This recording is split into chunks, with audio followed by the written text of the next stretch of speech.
बिस्मिल्लाहिर्रहमानिर्रहीम अस्सलामु अलैकुम वरहमतुल्लाहि वबरकातुहू। उम्मीद है दोस्तों सब खैर और आफियत से होंगे। आज के अपने इस वीडियो के अंदर हम CS 604 ऑपरेटिंग सिस्टम की असाइनमेंट नंबर 2 स्प्रिंग 2026 को कंप्लीट सॉल्व करेंगे। इसकी जो ड्यू डेट है वो 27 जून 2026 है और इसके जो टोटल मार्क्स हैं वो 20 हैं। आपने इस असाइनमेंट को जो है वो MS वर्ड की फाइल के अंदर जो है वो रेडी करना है। अगर आपके पास MS वर्ड है तो बड़ी अच्छी बात है, अगर आपके पास MS वर्ड नहीं है तो ये एक एप्लीकेशन है ओनली ऑफिस। इसको अगर आप डाउनलोड और इंस्टॉल कर लोगे तो इसके अंदर आपको वर्ड, एक्सेल, पावर पॉइंट हर चीज़ फ्री में मिलता है। मैं आपको एक दफ़ा इसको ओपन करके दिखा देता हूँ। इसके अंदर आपको वर्ड कहाँ से मिलता है, जब आप इस एप्लीकेशन को ओपन करते हो ना तो ये देखो आपको यहाँ पे डॉक्यूमेंट्स नाम से ऑप्शन मिलती है। यहाँ पे आप क्लिक करोगे तो ये बेसिकली MS वर्ड है, ये MS एक्सेल है, ये पावर पॉइंट है और ये PDF है। ठीक है, तो अब सवाल ये पता होता है कि ये जो एप्लीकेशन है इसको डाउनलोड और इंस्टॉल कैसे करना है। तो वीडियो के नीचे डिस्क्रिप्शन के अंदर मैंने आपको इसी वीडियो का लिंक दे दिया है जिसमें मैंने ये ओनली ऑफिस को डाउनलोड और इंस्टॉल करना सिखाया हुआ है। सो दोस्तों, अगर आपके पास MS वर्ड है तो बहुत अच्छी बात है, वरना आप इस एप्लीकेशन का इस्तेमाल करते हुए MS वर्ड को यूज कर सकते हो और अपनी असाइनमेंट बनाकर MS वर्ड की फाइल के अंदर सबमिट करवा सकते हो। ठीक हो गया। अच्छा दोस्तों, अब दोस्तों अगर आपने ये असाइनमेंट पेड में करवानी हो तो नीचे डिस्क्रिप्शन के अंदर मेरा नंबर भी दिया गया और मेरे टीम मेंबर्स का नंबर भी दिया गया। आप हमसे कॉन्टैक्ट करके पेड सर्विस जो है वो हासिल कर सकते हो। याद रहे, ड्यू डेट से पहले नॉर्मल फीस होगी, ड्यू डेट वाले दिन जो फीस है वो डबल हो जाएगी। सो इसलिए ड्यू डेट से पहले पहले कॉन्टैक्ट करके अपनी पेड सर्विस की जो बुकिंग है वो करवा लीजिए।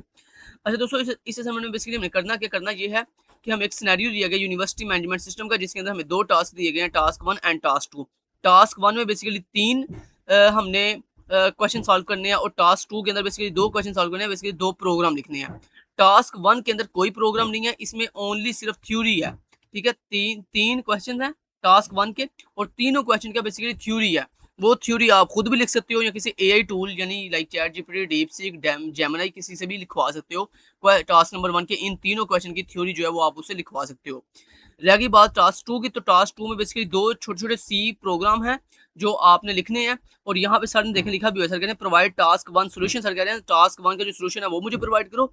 उसके साथ-साथ सर कह रहे हैं टास्क 2 का ओनली C कोड प्रोवाइड करो। सर ने यहाँ पे आउटपुट की बात नहीं की। सर ने सिर्फ बोला कि आपके टास्क 2 के ये जो 2 क्वेश्चन है इनके ओनली सिर्फ आपने C कोड जो है, C लैंग्वेज जो कोड है वो मुझे प्रोवाइड करने हैं। सो ये टास्क 2 के दोनों क्वेश्चन के C लैंग्वेज कोड मैं आपको अपनी ऑफिशियल वेबसाइट KST लर्निंग पर प्रोवाइड कर दूंगा, लेकिन हम जो है एहतियाती तौर पर साथ आउटपुट स्क्रीनशॉट भी लगा लेंगे ताकि बाद में किसी भी तरह का कोई इशू ना फेस करना पड़े हमें। ठीक हो गया। चलें जी, अब मैं आपको डायरेक्ट सॉल्यूशन पे लेके चलता हूँ और दिखाता हूँ कि कैसे आपने इस सॉल्यूशन को जो है वो रेडी करना है। अब इसको कर देते हैं बंद और चलते हैं अपनी सॉल्यूशन फाइल के ऊपर। सबसे पहले हमने ऊपर कोई भी हेडिंग दे देते हैं। थोड़ा सा इसको जूम कर देता हूँ आपकी आसानी के लिए। ओके, ताकि अगर आपने मेरी असाइनमेंट से देख के लिखना है तो आप यहाँ से भी देख के लिख सकते हो, कोई इशू वाली बात नहीं है। अच्छा जी, सबसे पहले दोस्तों मैंने देखो ऊपर टास्क 1 की हेडिंग दी है। ठीक है, अब इस टास्क 1 के अंदर आपको पता है ना 3 क्वेश्चन थे। पहला क्वेश्चन क्या था, आइडेंटिफिकेशन ऑफ रेस कंडीशन। अब दोस्तों रेस कंडीशन क्या होती है? रेस कंडीशन बेसिकली ये होती है कि जब एक ही सेम रिसोर्स को एक ही सेम टाइम के अंदर मल्टीपल जो आपके प्रोसेसेस हैं वो जब ऑक्यूपाई करने की कोशिश करते हैं तो इसको कहते हैं रेस कंडीशन। जैसे फॉर एग्जांपल एक पोर्टल है अकाउंट को रजिस्टर करने का। अब अगर उसी सेम पोर्टल के ऊपर सेम टाइम के अंदर 5 लोग इकट्ठे उस सेम पोर्टल को यूज करेंगे तो क्या होगा कि जो बंदा सबसे पहले सबमिट बटन पे क्लिक करेगा उसका डाटा पहले सबमिट होगा, फिर जो दूसरे नंबर पे सबमिट बटन पे क्लिक करेगा उसका दूसरे नंबर पे सबमिट होगा। तो this is a race condition. इसमें बेसिकली क्या होता है कि जो बंदा जितनी जल्दी फास्टली उस प्रोसेस को कंप्लीट करेगा या उस टास्क को कंप्लीट करेगा उतनी जल्दी उसका जो काम है वो हो जाएगा। This is a race condition. ठीक है, तो ये चीज यहाँ पे लिखी हुई है, कहता है रेस कंडीशन। तो सबसे पहले ऊपर आपने हेडिंग देनी है टास्क 1 की और टास्क 1 के अंदर क्वेश्चन नंबर 1 की आपने हेडिंग देनी है और इस क्वेश्चन नंबर 1 के अंदर सबसे पहले आपने रेस कंडीशन की डेफिनेशन लिखनी है कि रेस कंडीशन होती क्या है। ठीक है, और उसके बाद फिर आपने रेस कंडीशन के डिफरेंट जो है कंडीशंस लिखनी है और प्रोसेसेस सॉरी पहले लिखनी है, फिर आपने उसकी पॉसिबल रेस कंडीशन लिखनी है और फिर आपने इनकंसिस्टेंट रिजल्ट लिखना है इसका। तो पहले ये हमने डेफिनेशन लिख दी। ये बेसिकली मैंने भी AI से लिखवाई हुई है, ये मतलब डेफिनेशन ये सारे प्रोसेसेस। तो आप भी जो है वो AI से लिखवा सकते हो, कोई इतनी छोटी बात नहीं, क्योंकि ये थ्योरी है और थ्योरी आपको पता है हम जो है किसी भी जगह से फेच कर सकते हैं, किसी ऑनलाइन सोर्स से फेच कर सकते हैं या किसी भी जगह से फेच कर सकते हैं। तो अगर आपने ये मैंने जो लिखी हुई है यही लिखनी है तो आप इसको भी लिख सकते हो। अच्छा, मैंने ना एक टेबल की फॉर्म के अंदर बेसिकली तमाम शेयर्ड रिसोर्सेज को जो है ना एक टेबल की फॉर्म एक्सप्लेन कर दिया। ये देखें, सबसे पहले शेयर्ड रिसोर्सेज क्या जी, स्टूडेंट रिकॉर्ड्स। अब उसका कंकरेंट प्रोसेस क्या होगा, स्टूडेंट रजिस्ट्रेशन एंड रिपोर्टिंग। और उसका पॉसिबल रेस कंडीशन क्या होगी, one process updates student data while and other reads it for reports, ये उसकी पॉसिबल रेस कंडीशन है, मतलब एक बंदा जो है वो रिकॉर्ड अपडेट कर रहा है और दूसरा बंदा क्या कर रहा है, उसी सेम टाइम के अंदर रिपोर्ट्स को रीड कर रहा है। तो this is a race condition. उसके बाद इसका इनकंसिस्टेंट रिजल्ट क्या होगा, कहता है रिपोर्ट में शो ओल्ड और पार्शियली अपडेटेड स्टूडेंट इन्फॉर्मेशन। या जाहिर बात है, जब अभी तक एक स्टूडेंट रिकॉर्ड प्रॉपर अपडेट ही नहीं हुआ तब तक क्या होगा कि आप जो रिपोर्ट देख रहे हो उसके अंदर या तो डाटा ओल्ड होगा या फिर पार्शियली, मतलब हाफ जो है वो अपडेट हुआ होगा, हाफ अपडेट नहीं हुआ होगा। ठीक है। इसी तरह दूसरी जो हमारे पास शेयर्ड रिसोर्सेज है वो है जी फी रिकॉर्ड्स। अब फी रिकॉर्ड का ये हमारे पास क्या जी, कंकरेंट प्रोसेस है, ये उसका पॉसिबल रेस कंडीशन है और ये उसकी इनकंसिस्टेंट रिजल्ट है। अब टेबल कैसे बनाते हैं एमएस वर्ड में, वो मैंने आपको बता देता हूँ। एक दफ़ा इंसर्ट पे जाकर यहाँ पे टेबल पे जाते हैं और यहाँ पे सिंपली इंसर्ट टेबल पे क्लिक करते हैं और यहाँ पे उसे बताते हैं कितनी नंबर ऑफ आपको कॉलम चाहिए और कितनी नंबर ऑफ रो चाहिए। ठीक है।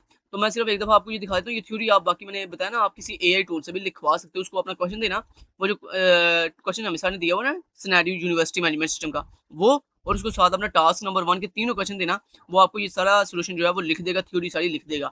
आप वहाँ से देख के भी थ्योरी जो है वो लिख सकते हो। तो मैं एक दफ़ा आपको सारी थ्योरी दिखा देता हूँ। उसके बाद नेक्स्ट मैंने यहाँ पे जो शेयर्ड रिसोर्सेज की बात की है वो की है जनाब कोर्स एनरोलमेंट की, फिर उसके बाद लाइब्रेरी रिकॉर्ड्स की और उसके बाद समरी स्टेटस की। ठीक है। तो ये हमारा टास्क नंबर जो 1 था उसका क्वेश्चन नंबर 1 यहाँ पे कंप्लीट हो गया। उसके बाद लास्ट में मैंने छोटी सी एग्जांपल दी है जिससे क्या हुआ, हमारा जो क्वेश्चन नंबर 1 है वो यहाँ पे फिनिश हो गया। अब अगला टास्क नंबर 1 का सेकंड जो क्वेश्चन था वो था critical section using system processing. तो अब मैंने सबसे पहले क्रिटिकल सेक्शन की जो है यहाँ पे डेफिनेशन की हुई है। उसके बाद एक टेबल की फॉर्म के अंदर मैंने जो है उसको एक्सप्लेन कर दिया। सबसे पहले उसके प्रोसेसेस लिखी है मैंने, फिर उसके बाद क्रिटिकल सेक्शन एग्जांपल लिखी है और फिर उसके बाद शेयर्ड डाटा यूज लिखा है मैंने। ठीक है। तो आप भी सेम ऐसे ही चाहे लिखना चाहो तो वीडियो पॉज करके इसको लिख सकते हो। यहाँ आपको जैसे मैंने शॉर्टकट तरीका बताया, आप एआई टूल से भी लिखवा सकते हो। ठीक है। तो ये जनाब आपका हो गया ये। उसके बाद ये general structure of a synchronised process मैंने लिखा हुआ है। एक छोटी सी कोड एग्जांपल दी हुई है बेसिकली मैंने, ये देखो ये छोटी सी कोड एग्जांपल है, ये आप इसको लिख सकते हो, नोट कर सकते हो। ये लो जी, यहाँ तक आपका क्वेश्चन नंबर 2 जो है वो भी कंप्लीट हो गया। देन हम बात करते हैं क्वेश्चन नंबर 3 की। क्वेश्चन नंबर 3 में क्या क्या करना था, mutual exclusion, progress and bounded waiting के बारे में बताना था। तो ये बेसिकली मैंने उनके बारे में सारा यहाँ पे बता दिया। सबसे पहले मैंने म्यूचुअल एक्सक्लूजन के बारे में बताया, फिर प्रोग्रेस के बारे में और फिर बाउंडेड वेटिंग के बारे में मैंने बता दिया है। तो एक दफा दोबारा दिखा देता हूँ। ये देखो सबसे पहले ऊपर आपने हेडिंग देनी है रिक्वायरमेंट, फिर मीनिंग और फिर how it is satisfied in the university system. ठीक हो गया। तो ये बेसिकली आपने इस तरह से लिख लेना है। तो ये सारी बेसिकली क्वेश्चन टास्क नंबर 1 के तीनों क्वेश्चन में बेसिकली थ्योरी थी, जो कि थ्योरी आप जो है वो खुद भी लिख सकते हो, या ये जो मैंने आपको दिखाई है यहाँ से देख के भी आप लिख सकते हो। ये लो, ये मैं आपको पूरी दिखा देता हूँ। ये लो जी, नेक्स्ट आपकी ये वाली थ्योरी है। ठीक है। यहाँ पे आपका टास्क नंबर 1 के तीनों क्वेश्चन जो है वो कंप्लीट हो गए हैं। तो अगर आपको जो मैंने सोल्यूशन दिखाया है थ्योरी का, ये आप लिखना चाहते हो तो ये लिख लो, वरना आप अपनी मर्जी जहाँ से मर्जी जो है वो ये थ्योरी जो है वो नोट कर सकते हो। अब बात करते हैं टास्क नंबर 2 की। देन आपने यहाँ पे हेडिंग देनी है टास्क नंबर 2, और टास्क नंबर 2 के अंदर बेसिकली हमें सारे 2 प्रोग्राम करने के लिए बोला है।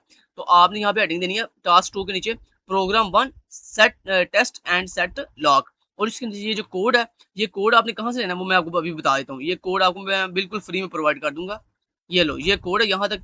ये बेसिकली यहाँ पे टास्क नंबर 2 के प्रोग्राम नंबर 1 का कोड है।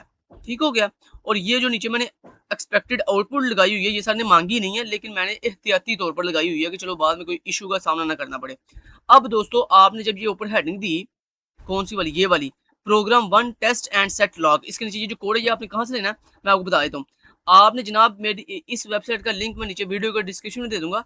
आपने मेरे इस वेबसाइट के केएस लर्निंग की ये फ्री सर्विसेज वाले पेज पे आ जाना है। इसका लिंक नीचे वीडियो का डिस्क्रिप्शन में आपको प्रोवाइड कर दूंगा। जब आप यहाँ पे आओगे ना, तो यहाँ पर आने के बाद ये देखो आपको एक ऑप्शन मिलेगा ब्लॉग्स का। आपने सिंपली ब्लॉग्स पे क्लिक करना है। जैसे ही आप ब्लॉग्स पे क्लिक करोगे ना, तो ये देखो यहाँ पर पहला ब्लॉग छोड़ देना आपने। ये दूसरा ब्लॉग है CS 604, चूंकि हम असाइनमेंट कर रहे हैं CS 604 की, तो आपने इसको फॉलो करना है। CS 604 assignment number 2 spring 2026 read mode पे आपने क्लिक करना है। रीड मोड पे क्लिक करने के बाद ये देखें, ये ऊपर लिखा हुआ है, ये देखें ऊपर मैंने ये छोटा सा कमेंट भी किया हुआ है, प्रोग्राम नंबर 1 C लैंग्वेज। ठीक है। तो ये आपका ये पहला पहला कोड है जी प्रोग्राम नंबर 1 का। आपने सिंपली इसको यहाँ से कॉपी कोड करना है। कॉपी कोड जैसे ही आप कर लोगे तो यहाँ पर MS वर्ड में आकर आपने ये जो हेडिंग दी थी ना प्रोग्राम 1 की, इसके नीचे ये पूरा कोड या कंट्रोल V से जो वहां से कॉपी किया था, वो यहाँ पे कंट्रोल V से आपने पूरा कोड जो है वो पेस्ट कर देना है। जब आपने पूरा कोड पेस्ट कर देना, उसके बाद जनाब इसके नीचे आपने इस तरह हेडिंग देनी है एक्सपेक्टेड आउटपुट। ये वैसे जरूरी नहीं थी, लेकिन एहतियाती तौर पर आप लगा लो। तो यहाँ पर आप हेडिंग देना एक्सपेक्टेड आउटपुट, और ये आउटपुट मैंने कैसे लगाई है ये मैं आपको तरीका बता देता हूँ। आपने सिंपली जो है चूंकि मैंने यहाँ पर चूँकि सर ने यहाँ पे आउटपुट आउटपुट जो है वो माँगी नहीं है, इसलिए हम यहाँ पे उबंटू का इस्तेमाल नहीं करेंगे। उसकी वजह ये है क्योंकि यहाँ तो अगर सर ने आउटपुट माँगी होती तो फिर हम उबंटू का इस्तेमाल करते। लेकिन चूँकि सर ने आउटपुट यहाँ पे नहीं माँगी हुई, इसलिए हम यहाँ पर कोई भी ऑनलाइन टूल का इस्तेमाल भी कर सकते हैं। मैंने यहाँ पे दोस्तों एक ये ऑनलाइन टूल ओपन किया हुआ है, मैं इसका लिंक भी नीचे वीडियो के डिस्क्रिप्शन में आपको प्रोवाइड कर दूँगा। आपने क्या करना है, जब आप इस ऑनलाइन टूल पे आओगे ना, तो यहाँ पर कंट्रोल ए के साथ आपने पूरे कोड को सिलेक्ट करना है। पहले यहाँ पे एक दफ़ा ऐसे क्लिक करना, कंट्रोल ए से पूरे कोड को सिलेक्ट करना, बैक स्पेस के साथ पूरे कोड को रिमूव कर देना और ये जो आपने टास्क 1 के अंदर प्रोग्राम 1 का ये जो कोड यहाँ से कॉपी किया था, वो यहाँ पे आपने लाके पेस्ट कर देना। पेस्ट करने के बाद आपने सिंपली रन के ऊपर क्लिक कर देना। जैसे ही आप इसको रन करोगे ना, तो आप यहाँ पे देखो ये आउटपुट आ गई है। अब इस आउटपुट का आपने ले लेना स्क्रीनशॉट। स्क्रीनशॉट लेने के लिए आपके सिस्टम में एक टूल होता है स्निपिंग टूल, आप स्निपिंग टूल के थ्रू जो है इसका स्क्रीनशॉट ले सकते हो। जब आप इसका स्क्रीनशॉट ऐसे ले लोगे ना, याद रखिएगा ये पूरा ऐसे आपने स्क्रीनशॉट लेना है इस तरह से करके। मैं एक दफ़ा आपको दिखा देता हूँ कैसे आपने स्क्रीनशॉट लेना है, इस तरह से। ये सिर्फ आउटपुट का आपने ऐसे स्क्रीनशॉट ले लेना है इस तरह से ऐसे करके, ठीक है? ये ऐसे स्क्रीनशॉट लेकर तो आपने इसको ये जब स्क्रीनशॉट ले लोगे ना, तो यहाँ पे आपको स्क्रीनशॉट शो होना शुरू हो जाएगा। आपने उस पे क्लिक करके उसको कॉपी कर देना, स्क्रीनशॉट को कॉपी करके यहाँ पर लाके आपने पेस्ट कर देना। उसके बाद ना आपने नीचे हेडिंग देनी है program 2 semaphores based synchronization for 2 processes, ठीक है? ये आपने हेडिंग देने के बाद अब देन ये प्रोग्राम 2 आपने कहाँ से उठाना है, ये भी मैं आपको बता देता हूँ। वापिस आपने मेरी वेबसाइट पे आना है, पेज को ऊपर की तरफ स्क्रॉल करना है। स्क्रॉल करने के बाद ये देखो दूसरा आपको कोड यहाँ पे मिल गया, ये नीचे हेडिंग लिखी हुई है प्रोग्राम 2 सी लैंग्वेज। आपने इस कोड को यहाँ से ऐसे करना है कॉपी। कॉपी करने के बाद आपने एमएस वर्ड में वापस आना और यहाँ पे प्रोग्राम 2 की हेडिंग नीचे आपने ये पूरा कोड जो है कंट्रोल वी से पेस्ट कर देना। पेस्ट करने के बाद आपने देन नीचे जाके हेडिंग देनी है एक्सपेक्टेड आउटपुट।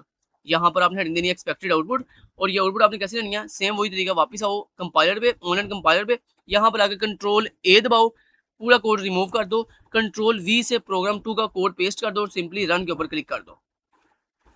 जैसे आप रन कर दोगे तो ये देखो ये आपका दूसरा जो कोड था वो भी यहाँ पे एग्जीक्यूट हो चुका है, इसकी आउटपुट आ चुकी है। सेम वही तरीका स्निपिंग टूल के थ्रू आपने इसका ऐसे स्क्रीनशॉट लेना है, आउटपुट का स्क्रीनशॉट लेने के बाद आप एमएस वर्ड में लाकर इस स्क्रीनशॉट को पेस्ट कर देना। लो जनाब, ये जब स्क्रीनशॉट पेस्ट हो गया, लो जी आपका टास्क 2 जो है वो मैंने आपके टास्क 2 के दोनों प्रोग्राम जो है वो आपको प्रोवाइड भी कर दिए हैं और ये भी बता दिया कि आपने ये आउटपुट स्क्रीनशॉट कहाँ से लेने हैं, ठीक है? वैसे आउटपुट स्क्रीनशॉट सारे मांगे नहीं थे, लेकिन हमने एहतियाती तौर पर लगा लिए हैं। टास्क 2 मैंने आपको फुल एंड फ्लेज बता दिया। ये जो टास्क 1 था ये मैंने आपको दिखा दिया था। आपकी मर्जी है, टास्क 1 आप जहाँ से मर्जी जो है थ्योरी है, ये जहाँ से मर्जी आप जो है नोट कर सकते हो, ठीक है? तो मैं उम्मीद करता हूँ दोस्तों आपको CS 604 की जो असाइनमेंट नंबर 2 थी इसके सोल्यूशन की अच्छे से समझ आई होगी कि पहला जो टास्क है उसके अंदर तीनों जो क्वेश्चन है वो थ्योरी बेस्ड है, जबकि जो टास्क नंबर 2 है उसके अंदर बेसिकली 2 प्रोग्राम लिखने हैं और दोनों प्रोग्राम कहाँ से लेने हैं वो मैंने आपको तरीका जो है वो अच्छे से समझा दिया। तो उम्मीद करता हूँ ये वीडियो आपको अच्छी लगी होगी। जब ये वीडियो आप जब ये असाइनमेंट आप पूरी एमएस वर्ड में रेडी कर लोगे, देन आपने इसी एमएस वर्ड की फाइल को अपने एलएमएस पे सबमिट करवा देना है। Thank you so much guys, take care, अल्लाह हाफिज।